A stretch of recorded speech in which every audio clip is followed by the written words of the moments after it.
En el siguiente circuito nos piden hallar la representación matricial y el valor de IX y de BX, que lo podemos ver aquí, ¿no?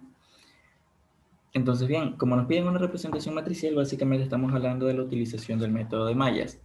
Pero si nosotros observamos este ejercicio como tal, que nos damos cuenta que tenemos una fuente de corriente entre dos mallas. En este caso, entre la malla I1 y la malla I2. Cuando tenemos este caso de aquí, no es nada más y nada menos que una variante del método de mallas conocido como supermalla. Entonces lo que vamos a hacer es extraer esta fuente, por decirlo de alguna manera, y es lo que hemos hecho marcando aquí, ¿no? Y vamos a hacer, o vamos a considerar una sola malla, que incluye todo esto de aquí, o bueno, que las abarca, ¿no? Importante. Por esto es que se lo conoce como supermalla, porque ya no solo consideramos una malla, sino que esta malla en este caso abarca dos mallas. Bien, entonces, la primera ecuación que vamos a realizar es la ecuación de la supermalla. Vamos a polarizar los elementos, importante, ¿no?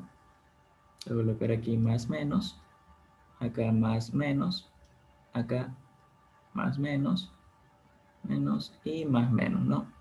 Obviamente se polariza cada malla como independiente. Ojo con ese dato, ¿no? Entonces, vamos a colocar aquí la ecuación de la supermalla.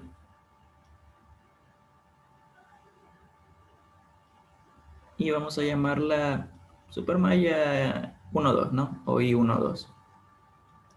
Para poder seguir con un pequeño orden. Como sentido de referencia, generalmente si han visto los videos anteriores, yo cojo siempre el sentido de salida, o los terminales de salida del elemento. Vamos a cambiar un poco esta vez y vamos a coger el terminal de entrada. ¿Qué sucede? Que sabemos que nos tiene que dar exactamente lo mismo. Entonces, cogiendo una referencia fija, yo le llamo referencia fija a un elemento que no se comparte con nadie, ¿no? Podría ser esta resistencia, esta fuente. En este caso, por simplicidad, vamos a escoger esta fuente. Entonces, cogiendo el terminal de entrada de la fuente, nos damos cuenta que es el terminal negativo y sería menos 12. Si seguimos el trayecto, aquí ya no, porque esta fuente la hemos abierto del circuito, y vamos al terminal positivo de la resistencia, que sería 4. Pero 4, ¿quién? Como tenemos que considerar tensiones, nosotros sabemos que las tensiones es, por ley de Ohm, la corriente que pasa a través de una resistencia. Entonces sería la corriente principal. En este caso, la corriente principal sería la I2 menos la corriente secundaria que pasa a través de esa resistencia, que sería I3. Seguimos con el circuito y colocamos más 6 y 1 igual a 0. Noten ustedes que en todo momento hemos respetado la corriente que circula o pasa a través de ese elemento. Entonces aquí finalmente esto nos da 6 y 1 más 4 y 2 menos 4 y 3, y eso va a ser igual a este menos 12 pasa al otro lado de la igualdad como 12. De esta manera que conseguimos, de esta manera hemos conseguido ya nuestra primera ecuación. Vamos a marcarla. Listo, nuestra segunda ecuación, debemos recordar que debemos considerar, vamos a llamarla malla 3 a esa ecuación, que hay que recordar que debemos considerar el mismo sentido o la misma referencia para todo el circuito. En ese caso cogimos terminal de entrada como referencia, entonces terminal de entrada para todo el circuito. Voy a llamarle malla I3. Entonces para esta malla I3, nosotros qué vamos a decir, ok, tenemos 3 y circula una corriente I3 más 2BX y más 4, pero 4 ¿quién? Como vimos en el caso anterior, ahora esta malla I3 sería la malla principal, básicamente, ¿no? Entonces, al ser esta de aquí la malla principal, vamos a hacer el recorrido que hicimos, era este de aquí, ¿no? Entonces, la corriente principal como tal sería la corriente I3. Por lo tanto, colocamos I3 menos corriente I2. Y eso es igual a 0. Como tenemos una fuente, o bueno, una variable, en este caso dependiente, vamos a despejar esa variable. En este caso nos dicen que es Bx. Donde Bx o Vx a quién es igual. Si observamos el circuito, Vx se encuentra es la tensión en la fuente de corriente de 2 amperios, pero a su vez hay otro detalle importante. ¿Cuál es? Que en este caso esta fuente Vx está en paralelo con esta resistencia de 4 ohmios. Está en paralelo, comparte el mismo par de nodos, y como comparte el mismo par de nodos, la tensión es la misma. Entonces vamos a decir que el voltaje Vx también se encuentra acá. Por lo tanto, yo puedo decir que Vx es igual a 4 por I2 menos I3. Reemplazamos este valor aquí, decimos que tenemos 3 y 3 más 2, abrimos corchete, de 4 y 2 menos y 3, cerramos, más 4 que multiplica a i3 menos i2 igual a 0. Aquí en adelante ya esto es bastante algebraico. Tendríamos 3 y 3 más 8 y 2 menos 8 y 3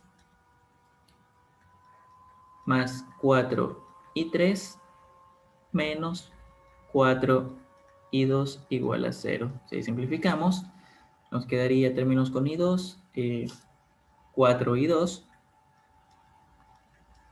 y términos con i3 tenemos menos 8 y más 4, son menos 4 y 3 nos da un menos i3 igual a 0. Nos hace falta una ecuación, es la famosa ecuación de fuente o la ecuación de restricción, como le llaman algunos textos, ¿no? Entonces, esta de aquí la marcamos como nuestra ecuación número 2. Y vamos a colocar la ecuación de fuente, ¿no? De fuente o también llamada de restricción.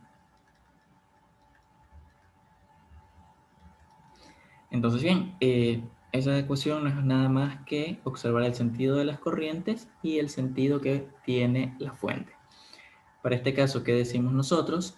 Ok, la fuente está hacia arriba, la fuente de 2 amperios, y la corriente I2 tiene exactamente el mismo sentido que esa fuente, es decir, hacia arriba, ¿no? Si vemos que la corriente circula, mientras que la I1 es opuesta. Por lo tanto, yo puedo decir que I2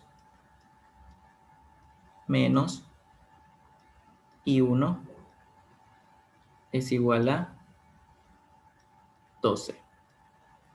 Si lo queremos arreglar, ver de mejor forma, simplemente decimos, bueno, menos I1 más I2 es igual a 12, que es exactamente lo mismo, ¿no? Solo que en este caso ya la hemos ordenado, dándonos de resultado nuestra ecuación 3. Planteamos entonces, ¿qué cosa? El sistema matricial como tal. 3 ecuaciones, 3 incógnitas, es correcto. Entonces, como nos piden una matriz R, que en este caso sería nuestra matriz de coeficientes, la matriz I1, I2, I3 sería nuestra matriz de incógnitas, y esta de acá nuestra matriz de términos independientes. Quedaría como 6, 4, solo un poco separado, y menos 4. Acá quedaría 0, 4 menos 1. Dándonos acá menos 1, 1 y 0.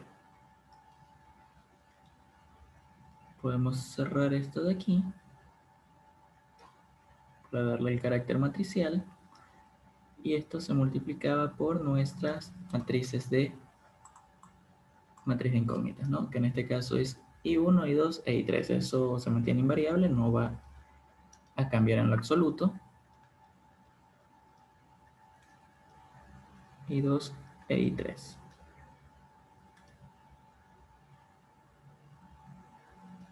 Y esto va a ser igual a... Abrimos aquí y de una vez cerramos acá, porque no es mucho lo que vamos a escribir. Sería el término independiente de la primera ecuación, es 12, 0 y 0. Y 12, corrección. Entonces, bien, para resolver este sistema vamos a recurrir al software de MATLAB. Vamos a ingresar esta ecuación de aquí, ¿no? Entonces, bien, colocamos aquí el primer comando que siempre se aconseja poner es el comando clc y el comando clear all, ¿no? Para poder limpiar la ventana de comandos y el workspace. Lo siguiente, le denotamos la matriz R. R va a ser igual a, abrimos corchete, 6, 4, menos 4, punto y coma para indicar la otra ecuación, 0, 4, menos 1, punto y coma, menos 1, 1 y 0. Cerramos el corchete. La siguiente sería nuestra matriz. Vamos a llamarle, si queremos hallar corriente, vamos a llamarle V. De términos independientes, abrimos y sería 12, punto y coma, 0, punto y coma y 12. Cerramos. Vamos a calcular ahora nuestras corrientes. La matriz I es igual a la inversa de R por V. Y para que nos dé respuestas individuales, podemos colocar que I1 es igual. Vamos a extraer, ¿no? Este es el comando de extraer para extraer una respuesta o un número específico en una ubicación específica de la matriz. I1 y abrimos, ¿no? La matriz que queremos extraer es I y colocamos su ubicación. En este caso la ubicación sería la 1,1. De ahí colocamos I2, va a ser que queremos extraer de la matriz I, de la ubicación 2,1. Y la matriz, perdón, la respuesta I3, o la corriente I3 que nosotros requerimos, la vamos a extraer de la matriz I, de la ubicación 3,1. Entonces le damos play, o run en este caso, y nos da que las corrientes son menos 26, menos 14 y menos 56. Obviamente aquí podremos con el símbolo de porcentaje colocar algún comentario, ¿no? Se me ocurre unidades amperios. Amperios, ¿no? Esto de los comentarios es dependiendo de lo que necesitemos, ¿no? Recordemos que MATLAB no nos va a arrojar como tal unidades, entonces al nosotros escribirlo en nuestro código ya podemos saber, ¿no? ¿A qué nos referimos? Entonces tenemos menos 26, menos 14 y menos 56. Si regresamos acá, vamos a escribirlo con rojo, que I1, I2 e I3. Que habíamos dicho de I1 que era menos 26 amperios, menos 14 amperios y menos 56 amperios. Como queríamos IX no es más que ¿quién? Que I2 menos I3. ¿Cómo sabemos esto? Porque la corriente I2 tiene el mismo sentido que la corriente IX. De modo que yo puedo decir entonces que Ix es igual a I2 menos I3. Va a ser igual a menos 14 menos 56, ojo con el signo, y eso nos da una corriente Ix de 42 amperios. Y para la tensión Bx, bueno, para la tensión Bx ya habíamos calculado esta fórmula de acá, que nos va a servir, ¿no? Que Bx es igual a ¿qué? A 4 por I2 menos I3, que básicamente I2 menos I3 es Ix. Entonces, la tensión Bx no sería más que multiplicar 4 por 42. Y eso nos da un valor de 100, son 8, 4 por 4 son 16, 168 voltios. Y con esto hemos terminado de resolver el problema. Bien, ahora si nos vamos a un simulador, en este caso multisim, vemos aquí tenemos el ejercicio, ¿no? 6, 12, fuente de 12, 4, 3 y una fuente dependiente de tensión con una ganancia de 2. Bien, y aquí ya tenemos puesto el multímetro para hacer el cálculo aquí de la tensión, que en este caso nosotros nos dio 168, ¿no? Para el caso de la corriente Ix podríamos colocar también un multímetro y abrir el circuito, o podríamos colocar simplemente esta punta, ¿no? Que las veo bastante útiles en esta versión de Multisim, así que vamos a colocar esa punta ahí, ¿no? Para no tener que abrir el circuito. Entonces le damos a ejecutar y vemos que precisamente la corriente nos marca 42 amperios. Entonces la tensión nos va a dar 168 voltios, lo cual es lo que nosotros habíamos calculado de forma analítica. Y como están en paralelo, sabemos que la tensión en esta resistencia también va a ser de 4, ¿no? Perdón, de 168. Colocamos aquí la punta, una punta de tensión, y efectivamente vemos que tenemos 168 voltios en DC. Muchas gracias.